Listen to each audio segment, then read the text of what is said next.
Hi everyone, welcome to exam my learning. So നമ്മൾ ഇന്ന് discuss ചെയ്യുന്നത് മാഗ്നറ്റ്സിനെ പറ്റിയാണ്. സോ നമുക്ക് എല്ലാവർക്കും അറിയാം, ഈ മാഗ്നറ്റ് എന്ന് പറയുന്ന കാര്യം നമ്മൾ കേട്ടിട്ടുണ്ടോ? ഇപ്പം നമ്മുടെ ടോയ്സിൽ അല്ലെങ്കിൽ നമ്മൾ ഡിഫറെൻറ്റ് ഷേപ്പിലുള്ള മാഗ്നറ്റ്സ് ഒക്കെ നമ്മൾ വാങ്ങിയിട്ടും യൂസ് ചെയ്തിട്ടൊക്കെ ഉണ്ടാവും അല്ലേ?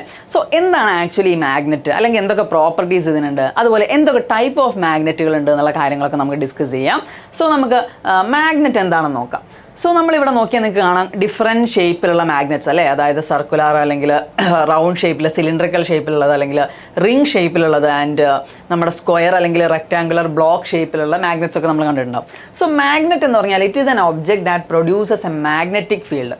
ഒരു ഫീൽഡ് പ്രൊഡ്യൂസ് ചെയ്യുക അല്ലെങ്കിൽ ഒരു മാഗ്നറ്റിക് ഫീൽഡ് പ്രൊഡ്യൂസ് ചെയ്യുന്ന which attract certain materials like iron, nickel and cobalt. So നമുക്കറിയാം നമ്മുടെ മാഗ്നറ്റ്സ് ഒക്കെ എന്ത് ചെയ്യും, ഒരുപാട് ഒബ്ജക്ട്സിനെ എന്ത് ചെയ്യും, അട്രാക്ട് ചെയ്യും. സോ എന്ത് ടൈപ്പ് ഓഫ് ഒബ്ജക്റ്റിനെ അല്ലെങ്കിൽ ഈ ഒബ്ജക്ട്സിന് നമ്മൾ എന്താ പറയുക, മാഗ്നറ്റിക് മെറ്റീരിയൽസ് എന്നല്ലേ. സോ അയൺ, നിക്കൽ, കൊബാൾട്ട് പോലുള്ള ഒബ്ജക്ട്സിനൊക്കെ അട്രാക്ട് ചെയ്യുന്ന ഒരു മാഗ്നറ്റിക് ഫീൽഡ് ഒക്കെ പ്രൊഡ്യൂസ് ചെയ്യുന്ന ഒരു ടൈപ്പ് ഓഫ് ഒബ്ജക്ട്സിനാണ് നമ്മൾ എന്ത് പറയുന്നത്, മാഗ്നറ്റ്സ് എന്ന് പറയുന്നത്. And there are different types of magnets. ഒരുപാട് ടൈപ്പ് ഓഫ് മാഗ്നറ്റ് ഉണ്ട് അല്ലേ. സോ നമുക്കറിയാം എല്ലാ ഒബ്ജക്ട്സിനും എന്ത് ചെയ്യാൻ പറ്റില്ല, നമ്മളുടെ മാഗ്നറ്റ്സിനെ അട്രാക്ട് ചെയ്യാൻ പറ്റില്ല. സോ മെറ്റലുകൾ എടുത്താൽ തന്നെ ഇപ്പോൾ നമ്മുടെ ഗോൾഡ്, അലുമിനിയം പോലുള്ള മെറ്റൽസിനൊന്നും എന്ത് ചെയ്യില്ല, നമ്മുടെ മാഗ്നറ്റ്സ് അട്രാക്ട് ചെയ്യില്ല. സോ നമ്മൾ ഈ മാഗ്നറ്റിൽ എന്തൊക്കെ ടൈപ്പ് ഓഫ് മാഗ്നറ്റ് ഉണ്ടെന്നുള്ള കാര്യം നമുക്ക് നോക്കാം. സോ ഫസ്റ്റ് വൺ എന്താണ്, natural magnet. So natural magnet is found naturally on earth. So നമ്മൾ എർത്തിൽ നിന്ന്, ഇപ്പോൾ നമുക്കറിയാം നമ്മളൊരു മാഗ്നറ്റ് എങ്ങനെയാണ് നമ്മളതിൻ്റെ ഓറൊക്കെ നമ്മൾ എർത്തിൽ നിന്ന് കുഴിച്ചെടുത്തിട്ടാണ് നമ്മൾ മാഗ്നറ്റ് ഉണ്ടാക്കുന്നത്.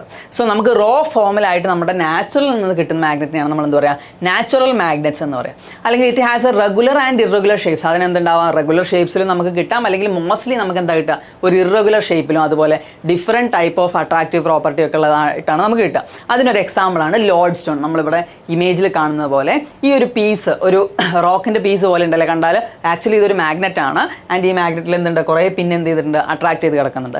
സോ ഇതെന്താണ്, നാച്ചുറലി ഒക്കറിങ് ആയിട്ടുള്ള അല്ലെങ്കിൽ നമ്മൾ റോ ഫോമിൽ നമുക്ക് എർത്തിൽ നിന്ന് കിട്ടുന്ന മാഗ്നറ്റ് ആണ്. സോ ഇതിനെ നമ്മൾ നാച്ചുറൽ മാഗ്നറ്റ്സ് എന്ന് പറയും. പക്ഷേ നമ്മൾ ഷോപ്പിലൊക്കെ പോയിട്ട് നമ്മൾ മേടിക്കുമ്പോൾ നമ്മൾക്ക് ഇങ്ങനത്തെ മാഗ്നറ്റ്സ് അല്ലല്ലേ കിട്ടുക. സോ അതിനാണ് നമ്മൾ എന്ത് പറയുക, ആർട്ടിഫിഷ്യൽ മാഗ്നറ്റ്സ് എന്ന് പറയാം.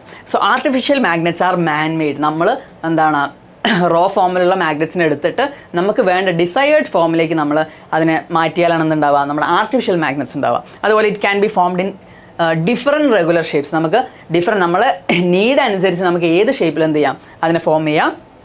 ആൾസോ അതിന് സിമ്പിൾ എക്സാമ്പിളാണ് ring shaped magnet. So ring ഷേപ്ഡിന് പുറമെ നമ്മളിവിടെ നോക്കിയാൽ അറിയാം ഒരു സിലിണ്ടറിക്കൽ അല്ലെങ്കിൽ ഒരു സ്പിയർ ആയിട്ടുള്ള മാഗ്നറ്റുകൾ ഉണ്ട്. അല്ലെങ്കിൽ ഇവിടെ എന്താണ്, ഒരു ബാർ മാഗ്നറ്റ് ഉണ്ട് അല്ലേ. നമ്മൾ മോസ്റ്റ് കോമൺ ആയിട്ട് നമ്മൾ കാണുന്നത് ഒരു ബാർ മാഗ്നറ്റ് ആണ്. പിന്നെ ഇവിടെ ഒരു റിംഗ് ഷേപ്ഡ് മാഗ്നറ്റ് ഉണ്ട്. പിന്നെ ഇവിടെ ഒരു മാഗ്നറ്റിക് കോമ്പസ് ഉണ്ട്. ഈ ഷേപ്പ് നിങ്ങൾ കണ്ടിട്ടുണ്ടോ? ഇതാണ് എന്താ, നമ്മുടെ ഹോഴ്സ് ഷൂ മാഗ്നറ്റ്. നമ്മുടെ ഹോഴ്സ് ഷൂ ഷേപ്പിലുള്ള മാഗ്നറ്റ്, അല്ലെങ്കിൽ നമ്മൾ യു ഷേപ്ഡ് മാഗ്നറ്റ് എന്നും ചില സമയങ്ങളിൽ പറയും. സോ ഇതൊക്കെ എന്താണ്, നമ്മുടെ ആർട്ടിഫിഷ്യൽ മാഗ്നറ്റ്സിൽ പെടുന്നതാണ്. സോ ഇനി നമ്മുടെ മാഗ്നറ്റിന് നമ്മൾ എപ്പോഴും ഒരു റെഡും ബ്ലൂവും കളർ മാർക്ക് ചെയ്യും ചില സമയത്ത്, അല്ലെങ്കിൽ മിക്ക സമയത്ത് നമ്മൾ മാർക്ക് ചെയ്യും, അല്ലെങ്കിൽ മിക്ക ഇമേജസിൽ നമ്മൾ കാണുന്നത് ഒരു റെഡ് ബ്ലൂ കളറാണ്. സോ എന്താണ് ഈ രണ്ട് സൈഡ്സിനെ കൊണ്ട് ഉദ്ദേശിക്കുന്നത്?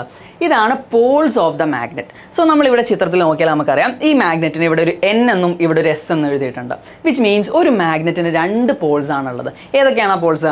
Magnet have two poles, a north pole and a south pole. ഒരു നോർത്ത് പോൾ ഉണ്ടാവും, ഒരു സൗത്ത് പോൾ ഉണ്ടാവും. സോ നമ്മൾ ഈ ബാർ മാഗ്നറ്റ് എടുത്താൽ നമുക്കിവിടെ എന്നും എസും മാർക്ക് ചെയ്തിട്ടുണ്ട്, നോർത്ത് സൗത്ത് പോൾസ് കാണാൻ പറ്റും. അങ്ങനെയാണെങ്കിൽ നമ്മുടെ ബാക്കി മാഗ്നറ്റ്സിന് ഇതുപോലെ പോൾസ് ഉണ്ടോ? യെസ്, ഏതൊരു മാഗ്നറ്റ് എടുത്താലും അതിനൊരു നോർത്ത് പോൾ ഉണ്ടാവും, അതുപോലെ ഒരു സൗത്ത് പോൾ ഉണ്ടാവും. സോ നമ്മളൊരു മാഗ്നറ്റിക് കോമ്പസ് എടുത്താൽ, അല്ലെങ്കിൽ എന്താണ് ഒരു മാഗ്നറ്റിക് നീഡിൽ എടുത്താൽ നമുക്കിവിടെ ഒരു എൻഡിൽ എന്താ, ഈ ഷാർപ്പ് എൻഡിൽ എൻ എന്ന് മാർക്ക് ചെയ്ത് കാണാം. ഈ എൻഡിൽ എന്ത് ചെയ്യാം, സൗത്ത് അല്ലെങ്കിൽ എസ് എന്ന് മാർക്ക് ചെയ്ത് കാണാം. സോ എസ് എന്താണ്, നമ്മുടെ സൗത്ത് പോൾ ആണ്, N is the north Paul. അതുപോലെ തന്നെ നമ്മളൊരു യു ഷേപ്ഡ് അല്ലെങ്കിൽ എന്താണ് ഒരു ഹോഴ്സ് ഷൂ ഷേപ്ഡ് മാഗ്നറ്റ് എടുത്താലും അതിന് രണ്ട് എഡ്ജസ് എന്തായിരിക്കും, ഒരു എൻഡ് നോർത്ത് പോൾ ആയിരിക്കും, ഒരു എൻഡ് സൗത്ത് പോൾ ആയിരിക്കും. സോ ഈ പോൾസ് തമ്മിലൊരു ഡിഫറൻസ് ഉണ്ട് അല്ലേ. അല്ലെങ്കിൽ ഇവർ തമ്മിൽ അങ്ങോട്ടും ഇങ്ങോട്ടും എങ്ങനെയാണ് അട്രാക്ട് ചെയ്യുകയോ അല്ലെങ്കിൽ റിപ്പൽ ചെയ്യുകയോ ചെയ്യുന്നത്? സോ നമുക്കതൊന്ന് നോക്കാം. Let's see. യെസ്, നമ്മളിവിടെ എന്ത് ചെയ്തു, ഒരു മാഗ്നറ്റ് എടുത്തിട്ട് അവിടെ വെച്ചിട്ടുണ്ട്. South Paul of the magnet നമുക്കിവിടെ കാണാം. ആൻഡ് നമ്മൾ വേറൊരു മാഗ്നറ്റിൻ്റെ സൗത്ത് പോൾ അതിൻ്റെ അടുത്തേക്ക് കൊണ്ടുവരുമ്പോൾ എന്താ സംഭവിക്കുന്നത്? ഈ മാഗ്നറ്റ് എന്ത് ചെയ്യാണ്, റിപ്പൽ ചെയ്ത് പോവാണ് അല്ലേ. അവർ അട്രാക്ട് ചെയ്യല്ല, റിപ്പൽ ചെയ്ത് പോവാണ്. സോ നമ്മൾ സെയിം പോൾസ് അടുത്തടുത്ത് വെച്ചാൽ, സൗത്തും അടുത്ത് വെച്ചാൽ they will ripple each other. Similarly north അടുത്ത് വെച്ചാൽ എന്താ ചെയ്യുക, they will ripple each other. So repulsion എന്താണ്, മാഗ്നറ്റിൻ്റെ ഒരു ബേസിക് പ്രോപ്പർട്ടിയാണ്. അതുപോലെ തന്നെ മാഗ്നറ്റിൻ്റെ വേറൊരു പ്രോപ്പർട്ടി എന്താണ്, അട്രാക്ഷൻ അല്ലെ, അട്രാക്റ്റീവ് പ്രോപ്പർട്ടി. സോ നമ്മളൊരു south Paul of A magnet അവിടെ വെച്ചിട്ടുണ്ട്. ഞാൻ വേറൊരു മാഗ്നറ്റ് എടുത്ത് നോർത്ത് പോൾ അതിൻ്റെ അടുത്ത് കൊണ്ടുവച്ച് എന്താ സംഭവിക്കുക?